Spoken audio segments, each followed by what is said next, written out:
لیکن آج کل کے شوہر کا حال تو یہ، اچھے کپڑے پہن کے بن ٹھن کے اچھے موبائل لے کر نکلیں گے اور گھر میں فاقہ کشی ہے، اچھی بائک پہ گھوم رہے ہیں گھر میں فاقہ کشی ہے۔ نتیجہ کیا ہے؟ عورتوں کو کام پہ جانا پڑتا ہے دوسروں کے یہاں۔ وہ مرد کو میں مرد کیسے مانوں جو اپنی بیوی کو کمانے کے لیے بھیجے اور خود عیاشی کرے؟ کوڑیاں کھیلتے بیٹھے، کیرم کھیلتے بیٹھے، تاش کے پتے کھیلتے بیٹھے اور بیوی کو کام پہ بھیجے۔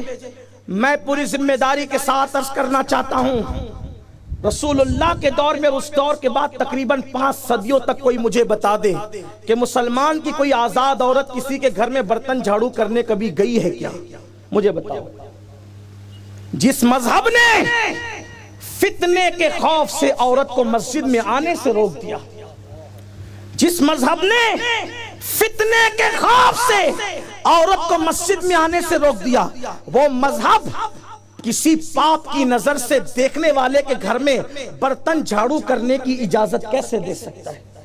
عورتیں اپنے شوہر کی مدد ضرور کرتی تھی لیکن اپنے گھر میں رہ کے کام کرتی تھی۔ عورتیں کماتی ضرور تھی اپنے آج پتہ ہے جب باہر بچیاں جاتی ہیں کام کے لیے تو لوگ اس کو ایسے دیکھتے ہیں جیسے بلیاں چھچڑے کو دیکھتی ہے، للچائی ہوئی نظر سے۔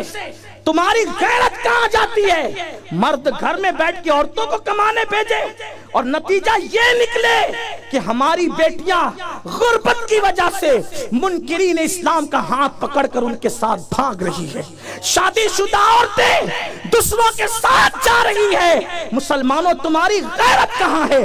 کیا تمہیں نہیں پتا میرے نبی نے فرمایا جو حلال کمائی کے لیے محنت کرتا ہے اور اس کا سر کا پسینہ پیر تک آتا ہے اس لیے وہ پسینے پسینے ہو جاتا ہے کہ اپنی بیوی کو حلال لقمہ کھلائے، اپنے بچوں کو حلال لقمہ کھلائے، تو جب وہ شام کو گھر لوٹتا ہے تو اس شان سے لوٹتا ہے کہ وہ گناہوں سے ایسے پاک ہو جاتا ہے جیسے ابھی اپنی ماں کے پیٹ سے پیدا ہوا۔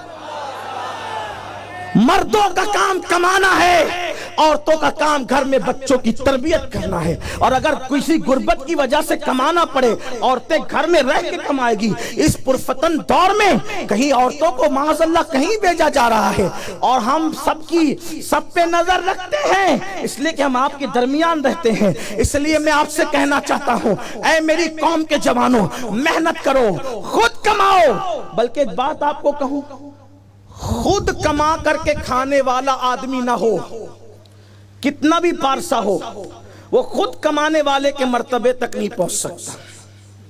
ایک بات آپ کو بتا، حضرت داؤد علیہ السلام حلیہ بدل کر نکلتے تھے کہ میں اپنے بارے میں پوچھوں کہ میں کیسا ہوں۔ ہم تو تعریفیں ہی چاہتے ہیں نا، وہ لوگ چاہتے تھے کہ کوئی ہماری خامی بتائے، حالانکہ ان میں کوئی خامی تھی نہیں۔ حلیہ بدل کے نکلتے تھے، جو ملتا تھا پوچھتے تھے بتاؤ داؤد کیسا ہے، لوگ پہچانتے نہیں تھے، تعریف ہی کرتے تھے۔ ایک دن اللہ نے جبریل علیہ السلام کو بھیجا، جبریل جاؤ اور آئینہ دکھاؤ، بتاؤ داؤد کیسے ہیں۔ جبریل کو انسان کی شکل میں دیکھا تو پوچھا داؤد کیسے ہیں، فرمایا بہت اچھے آدمی، ان جیسا کوئی نہیں ہے اس دور میں، اس زمانے میں، لیکن بس ایک ہی بات ہے کہ وہ خود کما کر نہیں کھاتے۔ داؤد ہے بڑا اچھا آدمی لیکن وہ خود کما کر نہیں کھاتے۔ اگر یہ کمی بھی پوری ہو جائے تو داؤد جیسا کوئی نہیں۔ داؤد علیہ السلام پلٹے، اللہ سے دعا کی مولا مجھے ہنر سکھا، تو اللہ نے آپ کو زرہ بنانے کا ہنر عطا فرمایا اور آپ کے ہاتھوں میں لوہے کو ایسے نرم کر دیا، ایسے نرم کر دیا لوہے کو جیسے آٹا نرم ہو جاتا ہے۔ خود کما کر کے کون نہیں کھایا؟ رسول اللہ نے خود کما کے کھایا۔ شام کے بازار میں حضور کھڑے رہے، مدینہ منورہ کے بازار میں حضور نے تجارت کی، مکے کے بازار میں حضور نے تجارت کی۔ پھر اس کے بعد دیکھو صدیق اکبر تاجر، فاروق اعظم تاجر، عثمان غنی تاجر، مولا علی تاجر، امام حسن تاجر، امام حسین تاجر، امام اعظم ابو حنیفہ تاجر، سرکار غوث اعظم تاجر۔ اللہ اکبر! کون ہے جس نے ہاتھ سے کما کے نہیں کھایا؟ یہ تو دوسروں کے ٹکڑوں پہ پلنے کی لعنت بہت بعد میں آئی ہے۔ ہمارے اولیاء نے جوتے تک سیے، جوتے حلال کمانے کے لیے. آقا نے فرمایا جو حلال کمانے کے لیے ذلت کی جگہ پہ کھڑے ہوتا ہے اللہ اس کو وہ عزت عطا کرتا ہے جہاں کسی کا گمان بھی نہیں جاتا. جو ہاتھ حلال کماتے کماتے سخت ہو جائیں. مردوں کے ہاتھوں کو نرم نہیں ہونا چاہیے, مردوں کے ہاتھوں کو نرم نہیں ہونا چاہیے. یہ خصوصیت صرف یا تو مصطفیٰ جان رحمت کی ہے یا تو اولیاء اللہ کی ہے. عوامی سطح پر مردوں کے ہاتھوں کو محنت کر کے سخت ہونا چاہیے, کیونکہ آقا نے فرمایا جو ہاتھ محنت کرتے کرتے سخت ہو جاتے ہیں اللہ ان پر جہنم کی آگ کو حرام فرما دیتا ہے.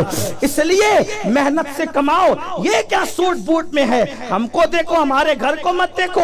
گھر میں ماں پریشان, باپ پریشان, گھر والے پریشان. اور یاد رکھنا یہ مسجد میں پڑے رہ کر کے نکمے بننے کا کام بھی تبلیغی جماعت نے شروع کیا, اس سے پہلے یہ نہیں تھا. ورنہ ہمارا مذہب یہ ہے, قرآن کہتا ہے اذا نودی للصلاۃ من یوم الجمعہ, اذان ہو تو مسجد میں آؤ, اور پھر نماز ہو تو کیا کرے؟ پڑے رہے مسجد میں. کہ مسجد پڑے رہنے کی جگہ نہیں ہے, مسجد کھڑے رہنے کی جگہ ہے. مسجد پڑے رہنے کی جگہ نہیں, کھڑے رہنے کی جگہ ہے. اللہ نماز پڑھ کے کروں کیا؟ تو قرآن کہتا ہے فَإِذَا قُضِيَتِ الصَّلَاةُ فَانْتَشِرُوا وَابْتَغُوا مِنْ فَضْلِ اللَّهِ. جب نماز پڑھ لو تو باہر نکلو اور زمین پہ پھیل جاؤ اور اللہ کا فضل یعنی روزی تلاش کرو. مسجد میں پڑے مت رہو, روزی تلاش کرو. اللہ کا حکم ہے اذان ہو تو آؤ, نماز کے بعد نکل جاؤ. مسجد پڑے رہنے کی جگہ نہیں ہے. اب جب مسجد میں پڑے رہنے کی اجازت نہیں تو جو گھر میں پڑے گیم کھیل رہے, گھر میں پڑے جوا کھیل رہے, گھر میں پڑے عورتوں پہ بوجھ بنے ہوئے, میں آپ سے گزارش کرتا ہوں مسلمانوں سچے مسلمان بنو.